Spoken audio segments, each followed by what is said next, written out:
Olá pessoal, aqui é mais um vídeo do canal MLPC Linguística. Nesse vídeo eu vou fazer um breve comentário sobre uma coisa que está bem no tópico, é bem corrente nas notícias, nas manchetes, que é a linguagem de sinais do Brasil, né? A gente teve aí a posse do novo presidente e a primeira-dama fez um discurso em Libras, linguagem brasileira de sinais, e é uma coisa que estava já na minha pauta para fazer, talvez mais no futuro, mas graças a essa posse agora, talvez seja um momento de fazer um vídeo um pouco mais cedo. O que é linguagem de sinais? Muita gente não entende ou acha que entende, mas tem ideias completamente estapafúrdias sobre linguagem de sinais. Acho que as ideias não poderiam ser mais loucas, né?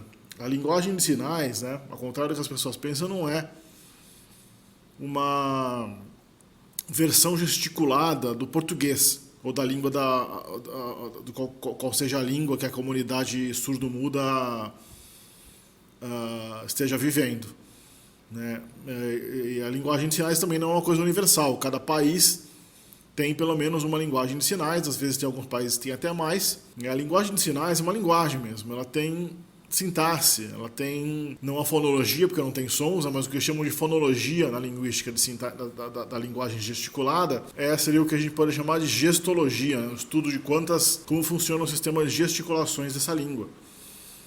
É uma língua com gramática e que evoluiu separadamente, foi criada separadamente. Então, para entender a linguagem de sinais, a gente tem que estudar a origem das linguagens de sinais. Quem inventou a linguagem? Como surgiram as linguagens de sinais? As linguagens de sinais surgiram no século XIX, quando foram criadas as primeiras escolas para surdos, né? Até então, os surdos eram coitados, que viviam assim às traças, né? Abandonados, não tinham, geralmente acabavam virando mendigos e tudo mais.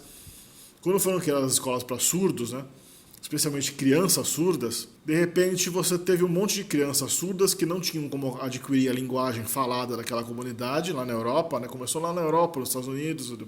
Essas crianças acabaram instintivamente criando um novo idioma, só que não baseado no som, baseado assim na gesticulação e na expressão facial.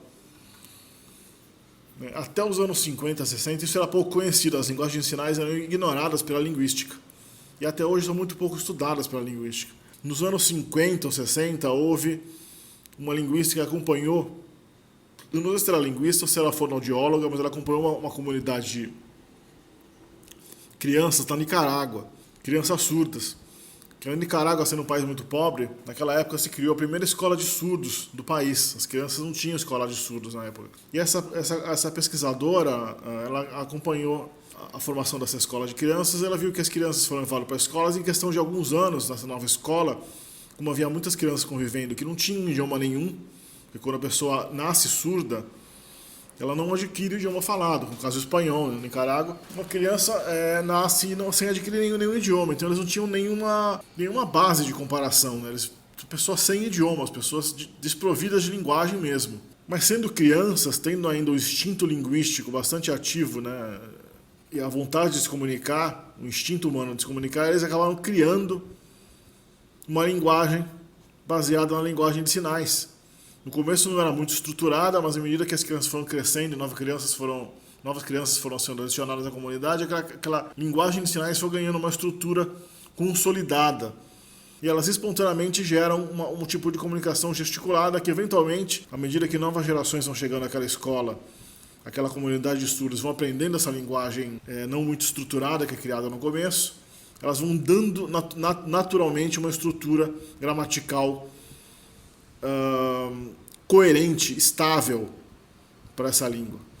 E como é a estrutura gramatical de uma língua de sinais? O que tem em comum? Eles têm verbos, substantivos, demonstrativos, numerais, orações subordinadas, interrogativos, advérbios? Tem.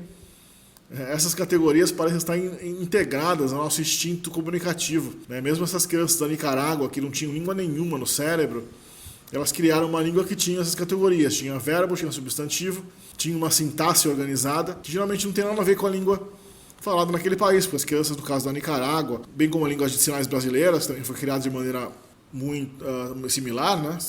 À medida que os primeiros colégios de surdos foram criados no Brasil, a estrutura dessas línguas não tem muito a ver, porque a linguagem brasileira de sinais, se eu não me engano, ela é com o verbo no início e o interrogativo vai no final, e o objeto vai antes do verbo e o sujeito vai depois.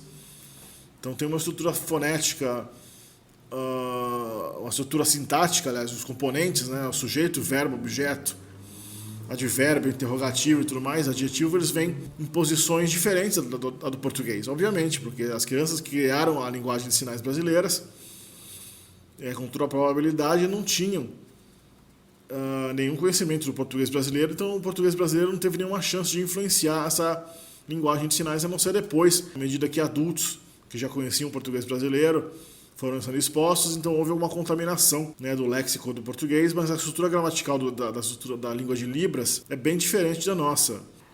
Outra coisa que muita gente acho, não entende nem imagina, né, que é possível escrever uma linguagem de sinais. Né? A pessoa inventa um sinal que representa uma gesticulação e vai gravando essa gesticulação através de sinais, representando cada gesto e cada expressão facial que essa língua permite. Eu vou deixar aqui no link embaixo do vídeo um link para a tese de mestrado, que é da Gabriela Ottaviani Barbosa, que é sobre a arte de escrever em Libras. Como é possível escrever uma linguagem de sinais. Então é isso, espero que esse primeiro vídeo tenha elucidado pelo menos as principais dúvidas que as pessoas têm. Acho que nem muitas vezes as pessoas têm muita dúvida, porque a ignorância sobre Libras e sobre linguagem de sinais é tanta que as pessoas acham que a linguagem de sinais é um monte de letrinha no alfabeto, que para fazer o símbolo para casa, o surdo mudo tem que fazer um sinalzinho que é o C, outro que é o A, outro que é o S e outro que é o outro A. Não, a casa vai ter um sinal para casa mesmo, que não tem nada a ver com a pronúncia da palavra em português. Não tem qualquer relação com a fonética da palavra em português ou com a ortografia. Então não. Eles têm um alfabeto sinalizado também, que serve para você soletrar nomes próprios. Soletrar palavras da língua portuguesa, soletrar palavras de línguas estrangeiras para eles, as línguas das línguas fonéticas. Então eles vão ter um alfabeto que representa realmente as letras das línguas fonéticas, como português, inglês e tudo mais. Mas as próprias palavras deles não são soletradas, não. Então, mas aí uma ideia maluca que as pessoas têm que está totalmente errada. Então espero que esse vídeo tenha elucidado possível sobre Libras. Espero que vocês aí se inscrevam no canal se vocês gostam de linguística, se vocês gostam de ciência, linguística e ciências cognitivas, história da humanidade, né? E deixem aí seus comentários também, seu like.